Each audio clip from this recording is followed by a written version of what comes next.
When our next guest speaks, investors listen. And the warning here is loud and clear. Ditch US Treasuries before it is too late. Joining us right now live on the phone is Marc Faber, fund manager and publisher of the Gloom, Boom, and Doom report. Marc, good to talk to you. Tell me why you're so concerned right now about US Treasuries.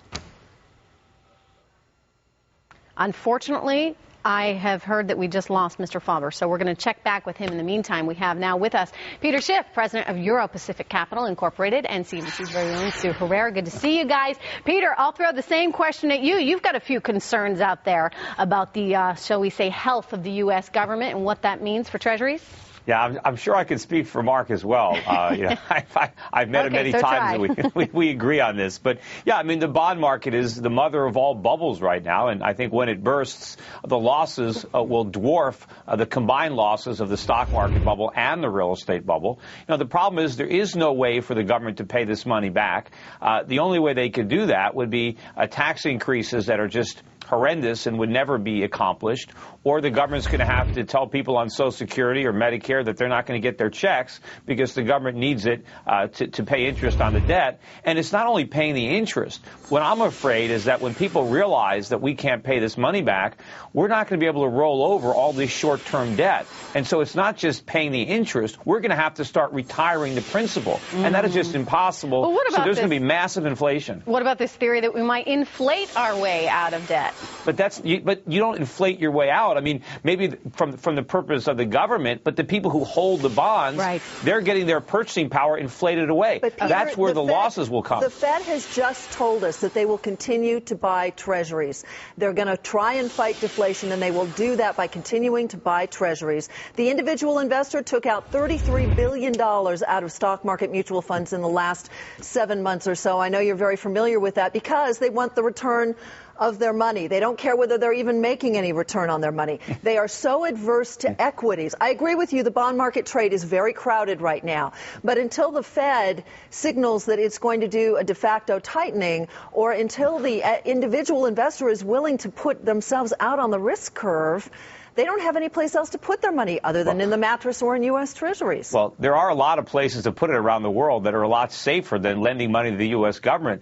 But, you know... Well, they're putting it in corporate bonds. You know, whether you're talking about treasuries or corporate bonds. We've had the biggest issuance of corporate bonds this month that we've had in some time, and they're getting a decent yield. But they're not willing to buy the equity, even for the dividend. Yeah, I know. People, if you go back 10 years ago, where was all the money flowing? U.S. investors were piling money into stock market funds, and then we had the worst 10 years in the history of the stock market. And they're making the same mistake with the bond market. This decade is going to be the worst decade for bonds in U.S. history. Bondholders are going to get wiped out. I mean, because either the government's going to default or they're going to inflate. But either way, the people holding the bonds are left holding the bag. How much time do you think is left in the bond market? I mean, I do agree with you with it's a crowded trade, but until we get the risk aversion problem out of the way, and until the Fed backs off, how much time do you think is left? What has to happen is people have to understand where the risks are. If you really are risk adverse, you don't want to own treasuries. You want to own gold, you know, or if you want to own treasuries, own them in Switzerland, you know, own them in some other country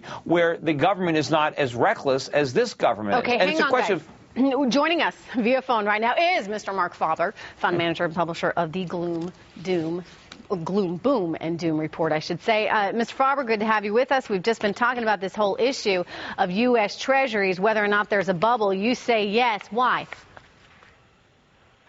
Well, basically, I think that there isn't much upside potential in Treasuries unless it's for the short term. And even the short term is uncertain. But if I look at 10 years ahead, where do I want to have my money? Then certainly not in U.S. Treasuries. Well, why? What is your big concern here? Is it the fundamental... My biggest concern is that because of a weak economy, the deficits, the budget deficits, the fiscal deficits will remain very high. And with Mr. Obama as a president, I think there's a very good chance that the deficits will actually go up.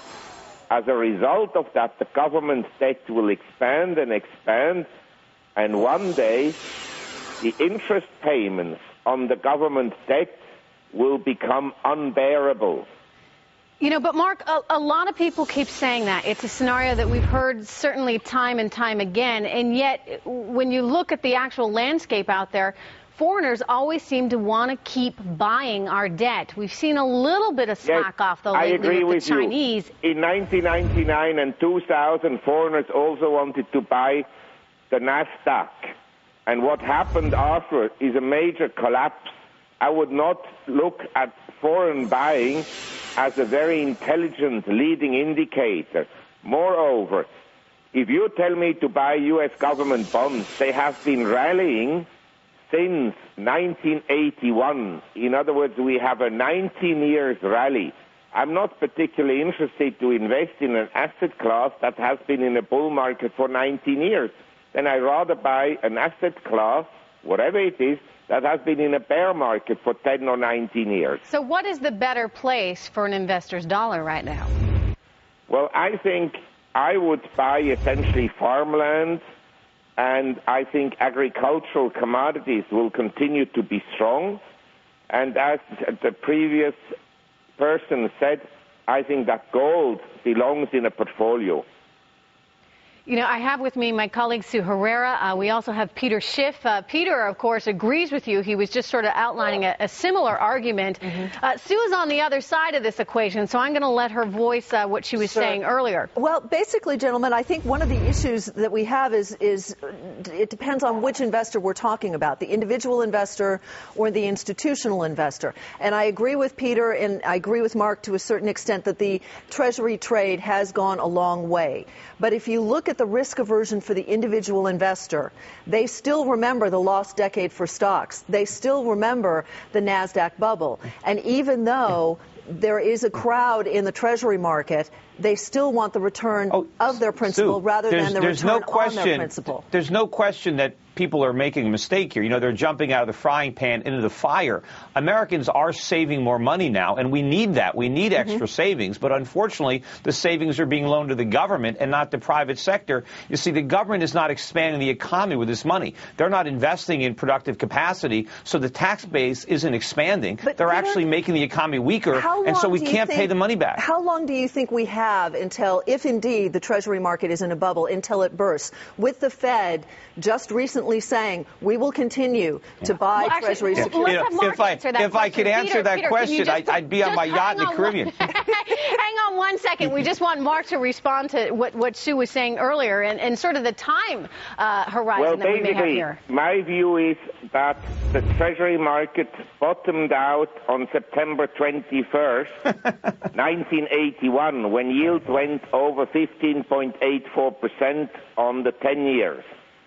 Then we went down in yields on December 18th, 2008 to 2.08%, and on the 30 years to 2.53%. I think that was the peak of the bubble. I don't think that interest rates on the 10 years and 30 years will go lower than we were on December 18th, 2008. And I have a bet outstanding with David Rosenberg about this. All right. We're going to leave it there, I think. Gentlemen, thank you very much, and our very own Sue Herrera. Appreciate it. My pleasure.